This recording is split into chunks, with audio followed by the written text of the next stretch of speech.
Nên Minh Khang đi đâu á?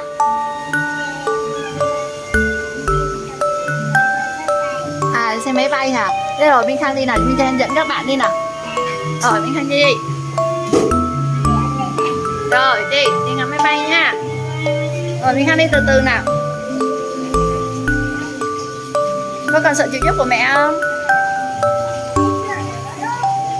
Nước á. Đi từ từ nào Minh Khang. Rồi, các bạn theo chân Minh Khang đi ngắm máy bay nha. Ngắm máy bay đáp nha. Lên đây nhiều máy bay lắm.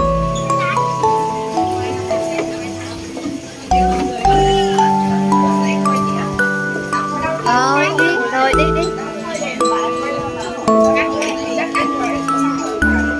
Rồi Minh Khang đợi nhá, đợi cái máy bay đáp xuống nhá. Đó, Minh Khang thấy không?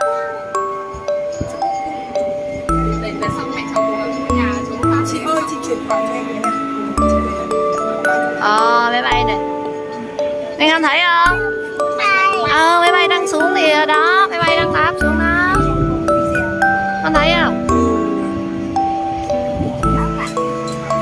Mình Khang uống nước nè. Ngon nhỉ?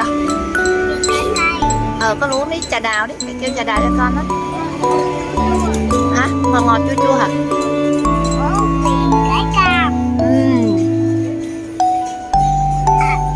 Ngon không anh?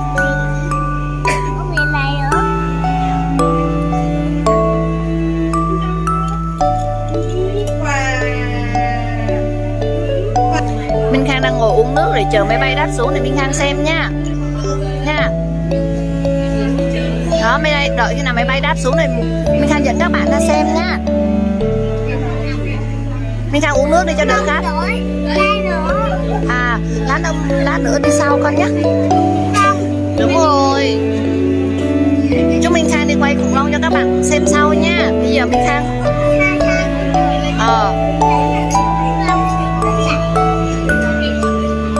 máy bay đáp để Minh Khang kìa. Minh Khang ơi, con thấy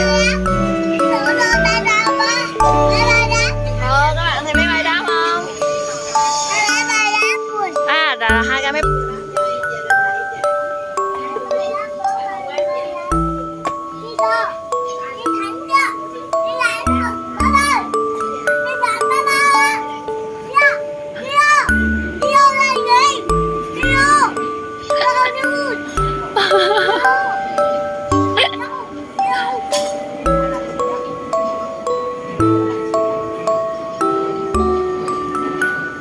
Rồi, con thấy máy bay chưa?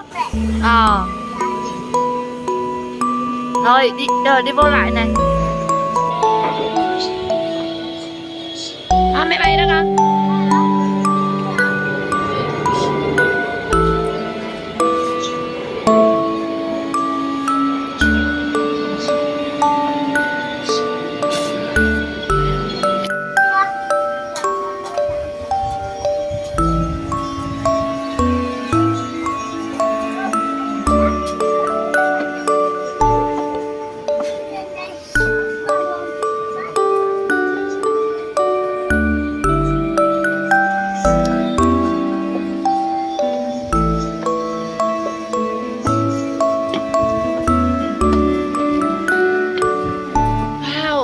Con ui đẹp không?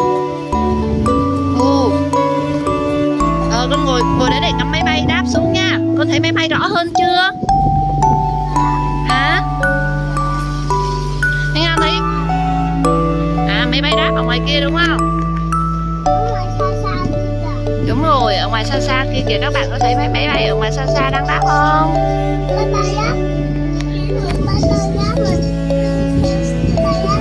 Đó, đó kìa, máy bay đang đáp xuống kìa Minh Khang kìa. Minh Khang đứng lên xem đi. Đó.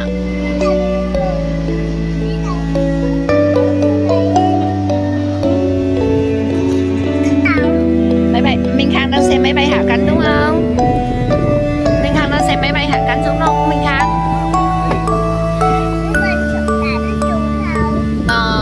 Máy bay đang hạ cánh, Minh Khang đang ngồi chờ để máy bay hạ cánh xuống này các bạn ơi. Đó, máy bay sẽ hạ cánh xuống. Đây, Minh Khang đang đứng chờ xem nha. Các bạn cùng chờ cùng Minh Khang nha. Các bạn thấy không? Các bạn à đúng rồi, máy bay đang hạ cánh xuống kìa. Minh Khang đang bay qua trước mặt Minh Khang này.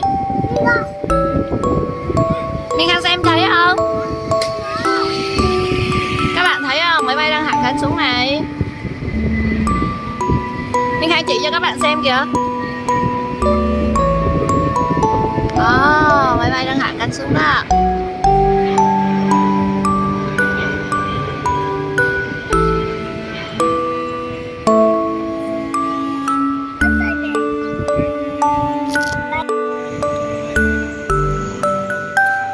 Minh Khang ngồi uống cà phê ngắm máy bay nè. Ngắm máy bay đáp đúng không Minh Khang?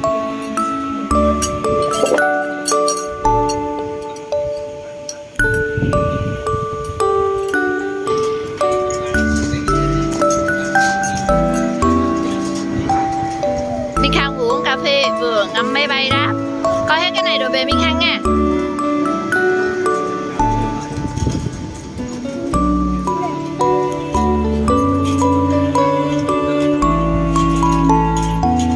Rồi bye bye các bạn đi con Minh Khang. Bye bye các bạn. Hẹn gặp các bạn ở video tiếp theo nha.